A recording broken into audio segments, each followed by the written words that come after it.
আজকে বানাচ্ছি ঘরোয়া স্টাইলে মাংস। কড়াইয়ে তেল দিয়ে নিয়েছি, একটু গরম করে নিচ্ছি কড়াইটাকে ভালো করে। আমি একটু অন্যরকমভাবে মাঝে মাঝে বানাই, সবসময় একই রকম পদ্ধতিতে বানাই না।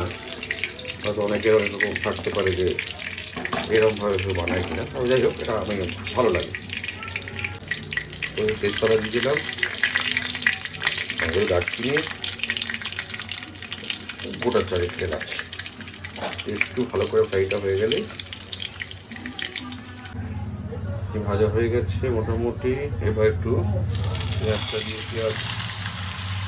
পেঁয়াজ বেশ করে দিয়েছিলাম, সঙ্গে কাঁচা লঙ্কা দিয়ে হয়ে গেল। এটা কষিয়ে নেবো,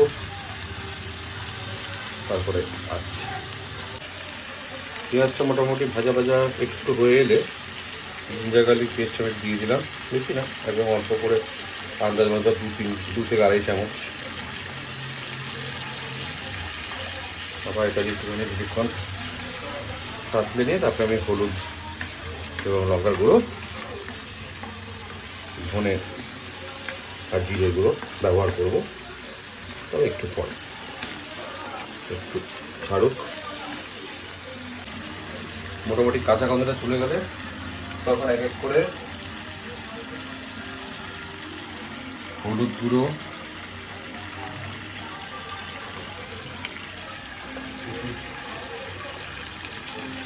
এক চামচ জিরে আর ধনে গুঁড়ো মিক্স, একটু বেশি দিতে পারে, হাফ চামচের মতো একটু বাড়াতে পারে, তাতে খারাপ লাগবে না। আর একটুখানি গরম মশলার গুঁড়ো, কিছু পুরোটা না, কিছুটা দেবেন, বাকিটা নামানোর আগে। ফাইনালি মশলার মধ্যে 1 চামচ শুকনো লঙ্কার গুঁড়ো,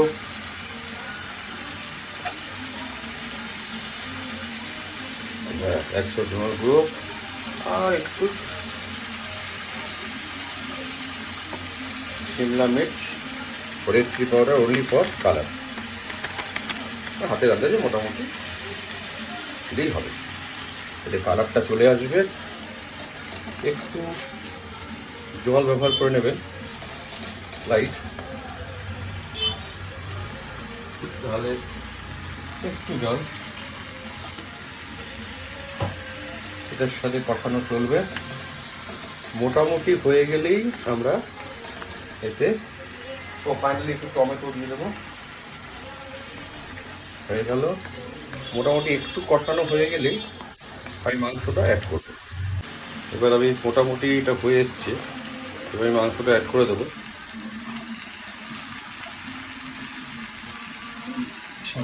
মাংস আছে, এবার সেটা দিয়ে এবার একটু কষিয়ে একটু নাড়িয়ে টাড়িয়ে একটু জল অ্যাড করে মিনিট 10-এর জন্য গ্যাস থেকে সিম করে আমরা রেখে দেবো। এবারে জলটা অ্যাড করলাম, জাস্ট মাংসটুকু অবধি, চতুর্থে ব্যাস। একটু ওটাকে সেট করে দিলাম,